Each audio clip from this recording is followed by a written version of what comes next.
Welcome to the PY chemistry classes. PY chemistry classes में आपका स्वागत है। पिछले क्लास हमने प्रिपरेशन ऑफ हेलो एल्केन और हेलो एरिन का फर्स्ट पार्ट पढ़ाए थे, जिसमें अल्कोहल से प्रिपेयर किए थे। ये क्लास 12th का है। तो इसमें अल्कोहल से जो हम प्रिपेयर किए थे, उससे हम कैसे हेलो एल्केन और हेलो एरिन बनाते हैं, उसका पूरा टोटल प्रोसेस बता दिए थे। आज हम लोग को जो पढ़ना है वो हाइड्रोकार्बन से बनाना है। हाइड्रोकार्बन में खास करके हम अभी तक जो ए नंबर है वो बाय फ्री रेडिकल हैलोजिनेशन, जिसको क्लोरीनेशन और ब्रोमिनेशन कहते हैं। तो फ्री रेडिकल हैलोजिनेशन में हम लोग खास करके एल्केन का यूज करेंगे। ठीक है, किस चीज का? एल्केन का। तो एल्केन में हम लोग जानते हैं कि एल्केन आर और एच होता है, इसका एक एच और इसका एक एक्स मिल करके एच एक्स रिलीज हो जाएगा, उससे हेलो एल्केन बनेगा in presence of ultraviolet ray. ठीक है, this reaction is called free radical halogenation reaction. Free radical halogenation इसीलिए कहा जाता है कि आर रेडिकल में टूटता है, उसके साथ साथ एच भी रेडिकल में टूटता है, और दो एक्स है वो भी रेडिकल में टूट जाता है, इसको फ्री रेडिकल कहते हैं। अब ये एच एक्स निकलेगा और आर एक्स जुड़ जाएगा, तो आर और एक्स को हेलो एल्केन या एल्काइल हैलाइड कहते हैं। इसी तरह से हम लोग इसमें एक मीथेन लिए।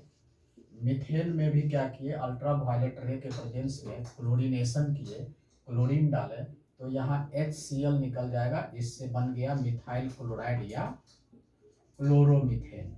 ठीक है, क्लोरोमीथेन। तो मिथाइल क्लोराइड या क्लोरोमीथेन का फॉर्मेशन किया। फिर इसी तरह से नेक्स्ट इथेन लिए। इथेन या मीथेन जो होता है उसमें CH3 रहता है, तो वो 1 डिग्री कार्बन और 1 डिग्री हाइड्रोजन कहा जाता है। ठीक है, तो ये दोनों एक दूसरे से कॉमन है, तो इसका H और Cl जो है वो निकल जाएगा, और उसके साथ साथ जो बच जाएगा वो CH3 CH2 और Cl। तो ये क्लोरीन इसमें जुड़ गया, तो एक हाइड्रोजन और क्लोरीन निकल गया, इसका नाम है इथाइल क्लोराइड। क्या नाम है? Ethyl chloride. अब इस तरह से ये हमने नेक्स्ट एग्जांपल हम लोग यहाँ देख रहे हैं नॉर्मल प्रोपेन, जिसको हम लोग लेते हैं normal propane. N propane straight में है, 3 कार्बन है, ये 1 डिग्री है और ये 2 डिग्री है और ये 1 डिग्री है। तो 1 डिग्री कहीं एक से हम क्लोरीन एक बार निकाले। ठीक है, तो यहाँ क्या हो गया, एक बार ये बन गया, तो एक बार यहाँ से क्लोरीन और हाइड्रोजन निकला, तो यहाँ पर एक बार रिएक्शन हुआ, दूसरा बार यहाँ पर रिएक्शन होगा, यहाँ में से कोई एक जगह रिएक्शन हुआ, तो यहाँ का HCl निकल जाएगा, तो यहाँ क्लोरीन जुड़ जाएगा, तो इसका नाम हो जाएगा normal propyl chloride. Normal propyl chloride.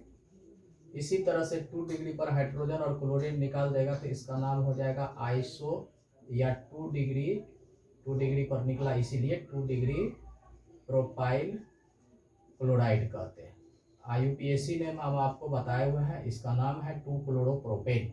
तो प्रोपेन से 2 बार क्लोरीनेशन होता है, 2 पोजीशन पर हाइड्रोजन निकलने का काम करता है, इसके प्रेजेंस में, तो अल्ट्रावायलेट रे के प्रेजेंस में, अल्ट्रावायलेट रे के प्रेजेंस में। ठीक है, अब इसके बाद इसी तरह से हम लोग लेते हैं एक नॉर्मल ब्यूटेन। तो नॉर्मल ब्यूटेन जो होता है और आइसोब्यूटेन होता है, एक इसको कहते हैं आइसोब्यूटेन और इसको कहते हैं नॉर्मल ब्यूटेन। इसको क्या कहते हैं? Normal butane. तो ये 1 डिग्री है, ये 2 डिग्री है, फिर ये 2 डिग्री है, ये 1 डिग्री है। यहाँ से अगर रिलीज करेंगे तो यहाँ से हम लोग हाइड्रोजन नहीं रिलीज करेंगे सब्स्टिट्यूशन रिएक्शन के साथ, फिर यहाँ से रिलीज करेंगे तो यहाँ से रिलीज नहीं करेंगे, तो इसका मतलब है कि इसमें भी 2 बार जो है ना ब्रोमिनेशन होगा। एक यहाँ से ब्रोमीन निकाल करके इसका बना देगा नॉर्मल ब्यूटाइल ब्रोमाइड बना देगा, और इसमें जो फिर ये 2 डिग्री से निकलेगा हाइड्रोजन क्लोराइड, यानी या हाइड्रोजन ब्रोमाइड, यहाँ ब्रोमीन है तो हाइड्रोजन ब्रोमाइड निकलेगा।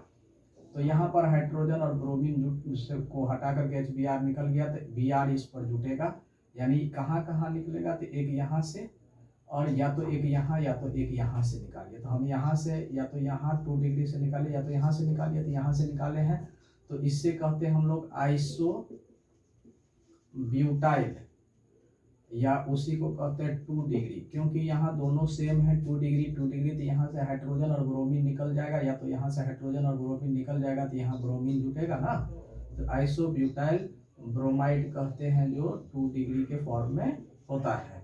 फिर इसके बाद नेक्स्ट है यहाँ पर, तो यहाँ हो गया ये आइसोब्यूटेन कहते हैं इसको, क्या कहते हैं इसको, आइसोब्यूटेन। आइसोब्यूटेन इसमें एक ब्रांच है, तो ये 1 डिग्री है, ये भी 1 डिग्री है, और ये भी CH3 1 डिग्री है, तो ये कितना डिग्री होगा, 2 डिग्री होगा। तो यहाँ का हाइड्रोजन और ब्रोमीन निकल जाएगा, तो यहाँ क्या होगा, CH3 CH CH3 CH2 Br, ठीक है। तो यहाँ जो है ये 1 डिग्री हो जाएगा, जिसको हम लोग कहते हैं 1 डिग्री आइसो, या इसको CH3 के आधार पर देखेंगे तो ये भी हो गया iso butyl bromide, isobutyl bromide. और इसमें जो है यहाँ से अब हाइड्रोजन हटाएंगे, क्योंकि एक यहाँ से हटेगा एक यहाँ से हटेगा, यहाँ और यहाँ कॉमन हो जाएगा, ठीक है, क्योंकि तीनों 1 डिग्री एक ही कार्बन से जुड़ा हुआ है, तो जिसके कारण से यहाँ से है निकलेगा, या तो यहाँ से निकलेगा या तो यहाँ से निकालेंगे। तो हमने यहाँ से निकाल करके Br जोड़ दिए, तो आइसोब्यूटाइल ब्रोमाइड कहते हैं, लेकिन ये 1 डिग्री पर Br है। इसी तरह से यहाँ पर निकाल देंगे तो इसको कहते हैं हम लोग, यहाँ से हाइड्रोजन निकल जाएगा तो इसको कहते हैं neo butyl bromide, neo butyl bromide, जो किस डिग्री पर है, 3 डिग्री, इसीलिए इसको 3 डिग्री ब्यूटाइल ब्रोमाइड के नाम से भी जाना जाता है। तो इसी तरह से हम लोग प्रोपेन से अगर प्रोपेन को ब्रोमिनेशन करते हैं तो उससे 2 बार हमारा मतलब, या क्लोरीनेशन करते हैं तो 2 बार हमारा ब्रोमिनेशन या क्लोरीनेशन के द्वारा प्रोडक्ट बनेगा हेलो एल्केन और हेलो एरेन में। इसी तरह से हम लोग देखते हैं ब्यूटेन का, तो ब्यूटेन 2 आइसोमेरिक फॉर्म में होता है, नॉर्मल और आइसो, तो नॉर्मल से 2 प्रोडक्ट बना और आइसो से 2 प्रोडक्ट बना। इसी तरह से पेंटेन में भी लेकर के चलेंगे तो पेंटेन होता है 3 आइसोमेरिक फॉर्म में, नॉर्मल, आइसो और नियो। तो उससे कितना हो जाएगा, अगर प्रोपेन से 2 निकलता है, ब्यूटेन से नॉर्मल आइसो लेकर के 4 बार बना, तो इसी तरह से पेंटेन में उसका 2 गुना बनेगा, नॉर्मल आइसो नियो, यानी 8 बार बनेगा, ठीक है। नॉर्मल आइसो और नियो को अगर रिएक्शन करके प्रोडक्ट तैयार करेंगे तो वो 8 बार प्रोडक्ट बनेगा, ठीक है। तो 8 बार प्रोडक्ट बनेगा, उस प्रोडक्ट के अनुसार हम लोग आगे जो है इसका मतलब जो है देखते हैं, जो आगे क्वेश्चन में भी अराइज करता है कि ये C5 है, C5 है, H12 है, जिसको हम लोग पेंटेन कहते हैं। इसके तीनों आइसोमेरिक फॉर्म जो होगा 3 आइसोमेरिक स्ट्रक्चर को क्या करेंगे, हैलोजिनेशन करेंगे, तो टोटल कितना बार होगा, 8 प्रोडक्ट बनेगा। कितना प्रोडक्ट, 8। ब्यूटेन से 4 होता है, इसी तरह से प्रोपेन से 3 होता है, सॉरी प्रोपेन से 2 होता है, और मीथेन इथेन से 1 होता है, ठीक है।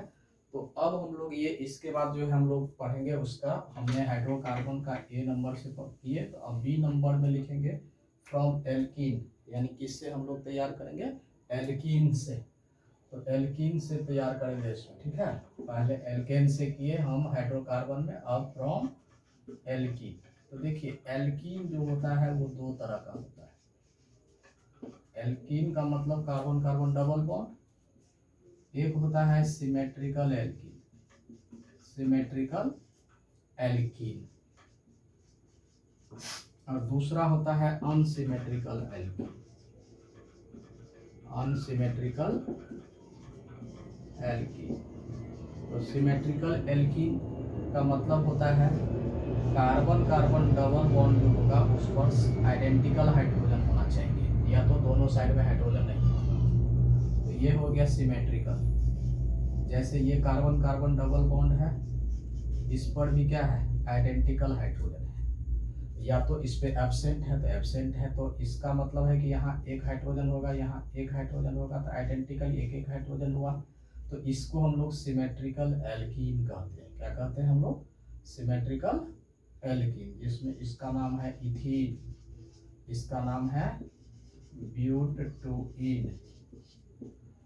इसी तरह से अनसिमेट्रिकल एल्कीन जो होगा, वो अनसिमेट्रिकल एल्कीन जो होता है वो होता है CH3 CH double bond CH2, यानी नॉन आइडेंटिकल हाइड्रोजन हो कार्बन कार्बन डबल बॉन्ड पर, जिसका नाम है प्रोपीन।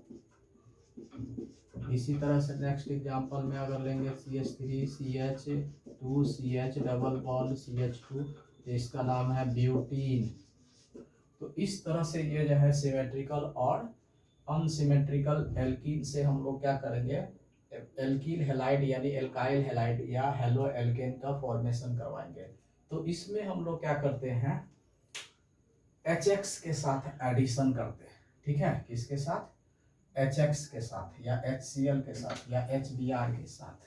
तो इसमें हम लोग सबसे पहले सिमेट्रिकल के बेसिस पर देखेंगे और सिमेट्रिकल के बाद अनसिमेट्रिकल पर देखेंगे। तो सिमेट्रिकल एल्कीन जो होता है, यानी कि मान लिया जाए कि फॉर सिमेट्रिकल एल्कीन, इसमें हम लोग क्या करेंगे, एग्जाम्पल लेकर के देखते हैं। सिमेट्रिकल एल्कीन यही होता है, इसमें हम लोग HX यूज करेंगे। ये माइनस होता है, ये प्लस होता है, यानी ये इलेक्ट्रोफाइल के रूप में काम करेगा, ये न्यूक्लियोफाइल के रूप में काम करेगा। तो इसमें दोनों साइड में सेम हाइड्रोजन है, तो कहीं भी हम H और कहीं भी X का यूज कर सकते हैं। तो इससे जो प्रोडक्ट बनेगा वो CH3 CH2X बनेगा, यानी इथाइल हेलाइड बनेगा। इसी तरह से मान लिया जाए कि CH2 double bond CH2 plus HCl लेकर के चलेंगे, तो ये क्या हो जाएगा, यहाँ हाइड्रोजन यहाँ Cl जुटेगा, तो CH3 CH2 Cl, जिसका नाम है इथाइल क्लोराइड या क्लोरो इथेन, ठीक है। अब इसी तरह से अगर मान लिया जाए कि ब्यूटेन लेंगे या ब्यूटीन लेंगे, तो इसको ब्यूट-2-इन कहते हैं। तो इसमें जो है हम लोग HBr या HCl का यूज करेंगे, तो इसमें भी क्या होगा, H यहाँ पर जुटेगा, Br यहाँ पर जुटेगा, तो CH3 CH2 CH Br CH3, यानी इस तरह से हमारा क्या नाम हो जाएगा इसका, आइसोब्यूटेन या 2-ब्रोमोब्यूटेन, 2-ब्रोमोब्यूटेन बन गया। तो ये हमारा किस बेसिस पर हो गया, सिमेट्रिकल एल्कीन से हम लोग क्या किए, HX ऐड करके तैयार किए।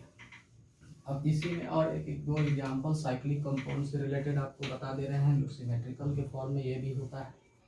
अगर मान लिया जाए कि इसका नाम है साइक्लोप्रोपीन, इसमें HCl डालेंगे, तो यहाँ भी हाइड्रोजन एक होता है और यहाँ हाइड्रोजन एक होता है, लेकिन यहाँ और यहाँ दो होगा, क्योंकि डबल बॉन्ड नहीं है, कोई भी कार्बन 4 बॉन्ड से जुड़ता है। तो एक H को इस पर डालेंगे, एक Cl को इस पर डाल सकते हैं हम लोग।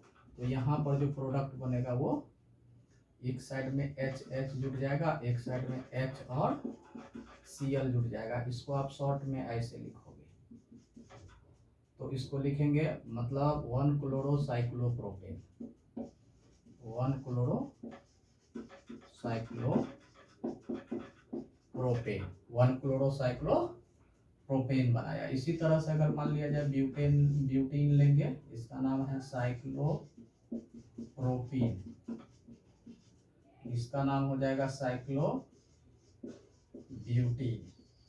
इसमें भी HBr या HCl का यूज कर देंगे, तो एक H यहाँ पर जुड़ जाएगा, एक Br यहाँ जुड़ जाएगा, तो हम लोग डायरेक्ट ऐसे सिंगल बॉन्ड दिखा करके एक साइड में Br दिखा देंगे, हाइड्रोजन दिखाने की जरूरत नहीं है। इसका नाम हो जाएगा 1-ब्रोमोसाइक्लोब्यूटेन।